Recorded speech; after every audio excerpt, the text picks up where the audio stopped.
This week we have a double parsha, Parshas Acharei and Parshas Kedoshim, and I'd like to point something interesting out that occurs in Parshas Kedoshim.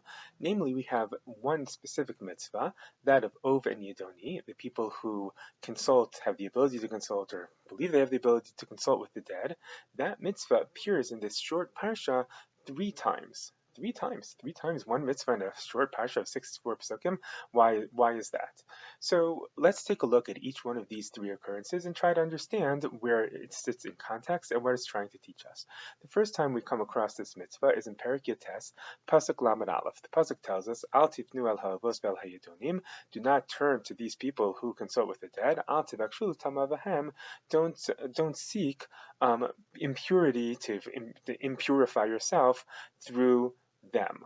Okay, so Tosfos in Sanhedrin notes that this is not even a specific case where one is going to these people to ask from the dead something.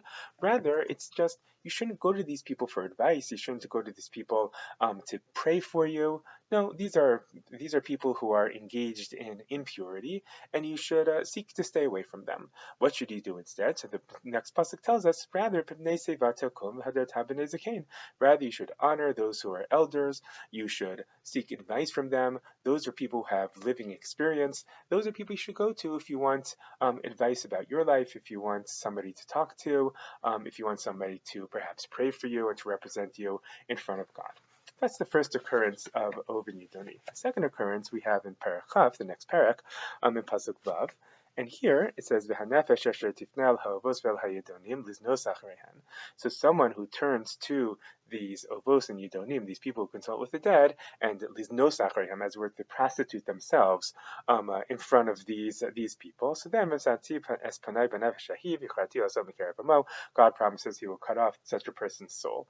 What's the context here? So the psukim before that speak about molech. So molech is a type of idol worship, which involves sacrificing one's kids to the idol.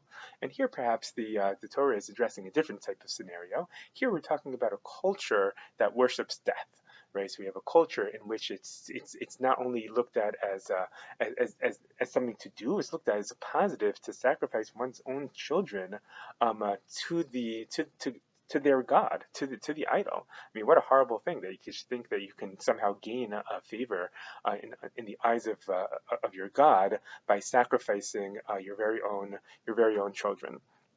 So the Torah says when that sort of worship takes hold of society, so it reveals itself in many ways. And on one hand, it reveals itself in the worship of the idol, but it also reveals itself in who we want to speak to, right? In the fact that we want to consult and get as close as possible to those who have passed away in an evil sense, right? In a sense where we go to these people who have that connection to dead, to those who are dead. And the Torah warns us this is a bad thing. This smacks of both avodah zarah, but even more so, it speaks of a culture which worships death, as opposed to Jewish culture, which worships and values so much life. So that's the second time we find this mitzvah of Ov and Yidoni. And the third time, and perhaps the strangest time, is right at the end of the parsha. So at the beginning of the parsha, right? So God tells us Kedoshim to you, that we should be holy because God is holy. And at the end of the parsha, we seem to have kind of a wrap up, and we say the second to last pasuk says V'yisem like Kedoshim, you should be for me holy. This is Hashem speaking. Ki kadosh ani Hashem, because I, Hashem your God, am holy. So that would be a very nice way to end the parsha, right? I've separated you to be holy, right? I've separated you from the nations to be, for me, a holy nation.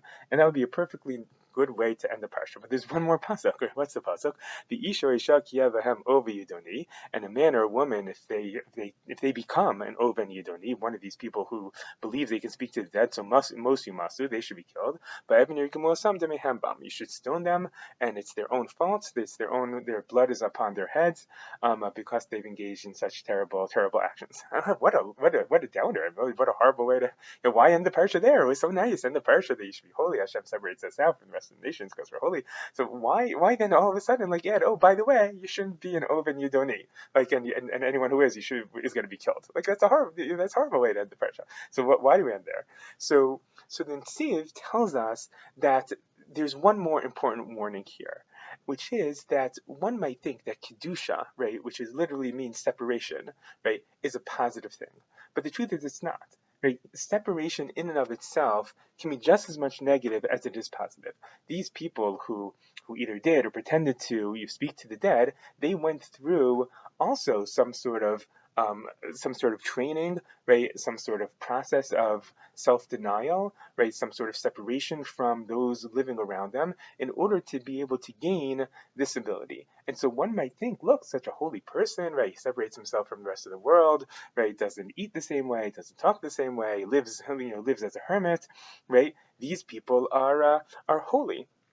But the answer is no. These people are exactly the opposite as holy. In fact, we see this also in another situation, right? A Kedesha is a woman who's been set aside for prostitution. Again, it's the same shoresh, right? It's also from Kuf Dalet Shin, separation. So separation in and of itself, right, or even Kedusha in and of itself, is not a positive. It has to be used for positive purposes. The Kedusha can be used as Hashem wants it. So that's just as He is holy, just as He is separate, he is separate from humanity. So we also should be separate in a way where we can influence the rest of humanity positively. But it also could be a negative. It could be so much to be an Oven Yidoni, one who wants to consult with the dead, and that's in fact the opposite of the kedusha that we're aiming for. And this is a concept that I think is important. I mean, or an idea which is important. Certain concepts which on their values seem to be inherently good can be twisted and used for evil. So concepts of